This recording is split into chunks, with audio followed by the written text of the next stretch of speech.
यही स्नेह 26 तारीख के दिन अपना जो चुनाव चिन्ह आवंटित होगा उसको बटन के दबा के ये प्यार और जताना है। और जिस तरह से उन नेताओं के खिलाफ आपके अंदर जो गुस्सा है वो गुस्सा भी उसी दिन अपना जो मत का अधिकार है उसका उपयोग करके उनको एहसास कराना है कि हमारे बांसवाड़ा डूंगरपुर में जिन्हें जनता की भावना के साथ खिलवाड़ किया है उनको सबक सिखाएंगे। इस पंडाल के अंदर हमारे एससी समुदाय के भाई, ओबीसी के भाई, माइनॉरिटी के भाई, अन्य वर्ग के जो भी भाई आए हैं, आप सबको भी तहे दिल से धन्यवाद देना चाहूंगा कि आपने सच्चाई का साथ दिया, लोकतंत्र का साथ दिया। इसके लिए आप सबको खूब खूब धन्यवाद।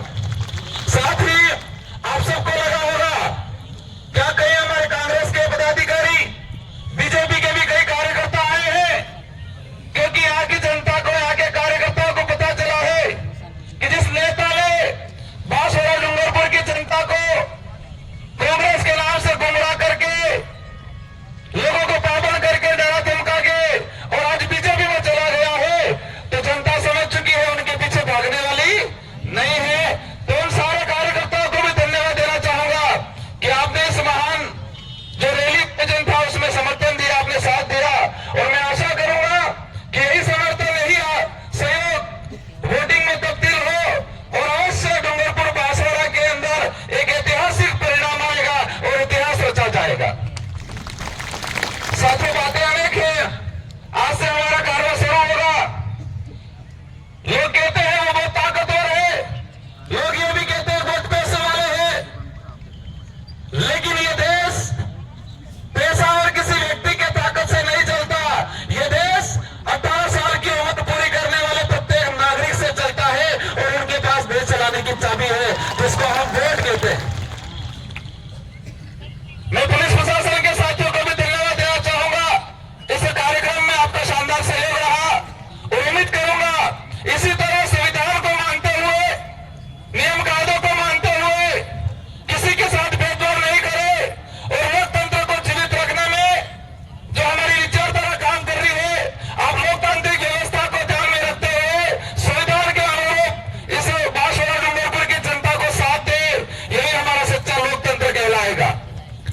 साथियों, मैं एक दिन बाकी दौरा में गया, एक बड़े बुजुर्ग से बातचीत हुई। बुजुर्ग व्यक्ति से पूछा, काका आगे क्यों मकर हो? तो उस वकील ने कहा कि एमएलए साहब मालिया जी के जो मुस्कर है। मैं भी विचार में आ गया, अभी तक समझ में, मैं भी सोच में पड़ गया, अभी तक उनको समझ में नहीं आया। दुखी होकर वापस पूछा, काका ये थोड़ा परिवर्तन करो पड़ेगा? ना मालिया जी के जो करेंगे। फिर मेरे को लगा कुछ तो बात है। फिर पूछा, काका ऐसा क्या क्या कहा था कि आने के जो भाजपा वोट डालो न कि होटल खड़ा हो जाता। क्या बोला? बेरोजगार होटल खड़ा हो जाता कि भाजपा कार्य वोट डालो नहीं है, अगले आने के जो करेंगे। मैं बुजुर्ग को धन्यवाद देना चाहूंगा कि आप स्वाभिमानी हो, उनकी तरह ईडी से डर के भागने वाले नहीं हो। और ये बांसवाड़ा की जो सीट है ये पूरे देश में मैसेज पहुंचाएगी और यहां से आप मुझे जिता के भेजोगे। हम बांसवाड़ा डूंगरपुर का नहीं, पूरे देश का प्रतिनिधित्व करेंगे और पूरे देश के किसी भी कोने में हमारा आदिवासी समुदाय का भाई हो, एससी का हो, माइनॉरिटी का हो, जो भी पीड़ित वर्ग है उस सबकी आवाज बन के लोकसभा के अंदर जाएंगे। जो वर्तमान में जो स्थिति बनी हुई है, ये देश खतरे में है, ये देश खतरे में है। संविधान बदलने की बात की जा रही है। हमें विचार करना पड़ेगा कि राजस्थान के अंदर सरकार बनी और सरकार बनते ही राजस्थान के अंदर एक माहौल बना दिया कि धर्म के नाम से हम किसी भी धर्म का विरोध नहीं करते, लेकिन धर्म के नाम से जो राजनीति हो रही है उसका हम कठोर विरोध करते हैं। ये दुर्भाग्य की बात है। एक राष्ट्रीय पार्टी है, देश में उसकी सत्ता है, लेकिन बीजेपी आज इतनी गिर चुकी है, लोगों को यह डरा रही है कि राम के वोट देने पड़ेंगे। यहां तक बोल रही है लोग कि जो बीजेपी का वोट नहीं देता है वो राम का नहीं है, बोल रही है लोग। ईडी का सहारा लिया, सीबीआई का सहारा लिया, अब राम का भी सहारा ले रहे सत्ता बनाने के अंदर। लेकिन ये जनता समझ चुकी है और इस बार ऐसा तमाचा पड़ने वाला है इन लोगों को। डूंगरपुर बास हो रहा है तो पड़ने वाला है, लेकिन पूरे देश के अंदर इन लोगों को तमाचा पड़ने वाला है और पूरे देश में लोकतंत्र स्थापित होकर रहेगा। इन नेताओं को एहसास होगा कि ये देश ईडी सीबीआई भाजपा से नहीं चलता है, ये देश संविधान से चलता है और हम संविधान को सर्वोपरि मानते हैं।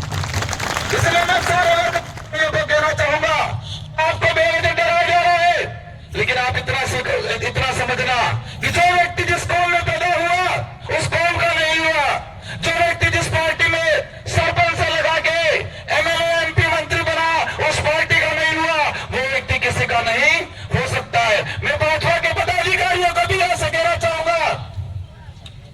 और एक बात ये अजीब सी है कि आज तो भाजपा के जिला अध्यक्ष मालवीय जी के पास भाजपा में जाने से 5 दिन पहले लेटर लिख रहे हैं, महेंद्रजीत मालवीय की जांच कराई जाए। 3000 करोड़ का घोटाला किया है, सबसे बड़ा भ्रष्टाचार किया है, पेपर लीक किया है, इसमें जांच कराने की मांग करते हैं भाजपा के जिला अध्यक्ष। और जैसे भाजपा की फैक्ट्री में जाने के बाद कई भाजपा के जिला अध्यक्ष बोल रहे हैं कि मालवीय जी बहुत बढ़िया नेता है, तुम चलाओगे तुम घुमाओगे जिधर घुमाओगे उधर। और ये बांसवाड़ा डूंगरपुर की जनता घूमने वाली नहीं है, तुमको चक्री में घुमा के पेटी में बंद करके बेटे के घर पे बिठाने का काम करेगी इस बार।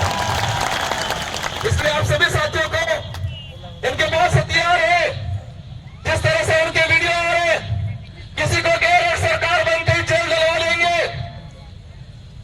किसी को कह रहे हेलीकॉप्टर घुमा देंगे, किसी को कह रहे किसके ये वो कर देंगे।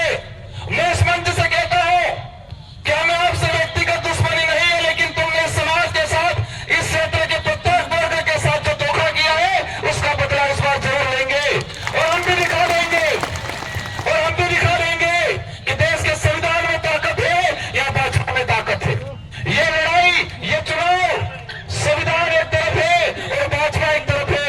हम मानेंगे कि संविधान की जीत होगी, भाजपा की हार होगी। इसलिए आप सभी को कहना बहुत कुछ आ रहे हैं, समय हो गया है। मैं खुश हूं, मैंने ये प्लान किया था यहां से छोटा मोटा करके वहां जाके इसके बाद निकल जाएंगे, लेकिन सब लोगों की मांग आई कि नहीं वापस सभा स्थल पे जाएंगे, वहां पर हमारे जो वक्ता रहेंगे हम सबकी बात सुनेंगे। और यहां तक अपने लोगों में हौसला है कि यहां से 26 तारीख तक भी बैठना पड़े तो बैठने के लिए तैयार है, ऐसा हौसला है। क्योंकि ये जनता स्वाभिमान के लिए जीने वाली है, ये जनता संविधान के लिए जीने वाली है, ये जनता आने वाली पीढ़ी के लिए जीने वाली है। ये लोग आने वाली पीढ़ी के लिए शायद अन्याय कर रहे हैं। मैंने देखा इस इलाके के अंदर पत्रकार बंधु पूछ रहे थे मुझे क्या विजन है, विजन बहुत कुछ है, बहुत लंबा चौड़ा है। इस क्षेत्र के युवाओं के साथ खिलवाड़ हुआ है, उसको न्याय दिलाने का काम करेंगे हम लोग। पानी के मंत्री रहे, 3000 करोड़ का घोटाला किया, आज भी हमारे कुशलगढ़ घाट और दानपुर के लोग बेचारे तरस रहे हैं। आज आधा गांव खाली होकर गुजरात के लाइन पे जा रहा है।